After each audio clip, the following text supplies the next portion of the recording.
He who gives away shall have real gain. He who subdues himself shall be free, he shall cease to be a slave of passions. The righteous man casts off evil, and by rooting out lust, bitterness, and illusion do we reach nirvana. Whatever words we utter should be chosen with care, for people will hear them and be influenced by them for good or ill. Thousands of candles can be lighted from a single candle, and the life of the candle will not be shortened. Happiness never decreases by being shared. Do not dwell in the past, do not dream of the future, concentrate the mind on the present moment. Three things cannot be long hidden: the sun, the moon, and the truth. Holding on to anger is like grasping a hot coal with the intent of throwing it at someone else. You are the one who gets burned. Just as a candle cannot burn without fire, men cannot live without a spiritual life. To enjoy good health, to bring true happiness to one's family, to bring peace to all, one must first discipline and control one's own mind. If a man can control his mind, he can find the way to enlightenment, and all wisdom and virtue will naturally come to him. You can search throughout the entire universe for someone who is more deserving of your love and affection, and you are yourself, and that person is not to be found anywhere. You yourself, as much as anybody in the entire universe, deserve your love and affection. To be idle is a short road to death, and to be diligent is a way of life. Foolish people are idle, wise people are diligent. I never see what has been done, I only see what remains to be done. Do not overrate what you have received, nor envy others. He who envies others does not obtain peace of mind. Work out your own salvation.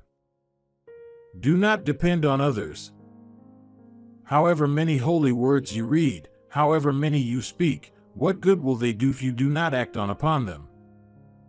Just as treasures are uncovered from the earth, so virtue appears from good deeds, and wisdom appears from a pure and peaceful mind. To walk safely through the maze of human life, one needs the light of wisdom and the guidance of virtue. In a controversy, the instant we feel anger, we have already ceased striving for the truth and have begun striving for ourselves. Whatever words we utter should be chosen with care, for people will hear them and be influenced by them for good or ill. When one has the feeling of dislike for evil, when one feels tranquil, one finds pleasure in listening to good teachings. When one has these feelings and appreciates them, one is free of fear. The foolish man conceives the idea of self. The wise man sees there is no ground on which to build the idea of self. He has a right conception of the world and well concludes that all crowns amassed by sorrow will be dissolved again, but the truth will remain. Health is the greatest gift, contentment the greatest wealth, faithfulness the best relationship. Charity bestowed upon those who are worthy of it is like good seed sown on a good soil that yields an abundance of fruits. But alms given to those who are yet under the tyrannical yoke of the passions are like seed deposited in a bad soil. The passions of the receiver of the alms choke, as it were, the growth of merits. Of those beings who live in ignorance, shut up and confined, as it were, in an egg, I have first broken the eggshell of ignorance, and alone in the universe obtained the most exalted, universal Buddhahood.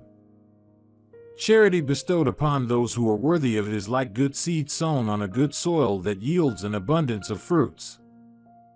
But alms given to those who are yet under the tyrannical yoke of the passions are like seed deposited in a bad soil. The passions of the receiver of the alms choke, as it were, the growth of merits. I am not the first Buddha who came upon earth, nor shall I be the last. In due time, another Buddha will arise in the world, a holy one, a supremely enlightened one, endowed with wisdom and conduct, auspicious, knowing the universe, an incomparable leader of men, a master of angels and mortals. What is the appropriate behavior for a man or a woman in the midst of this world, where each person is clinging to his piece of debris? What's the proper salutation between people as they pass each other in this flood?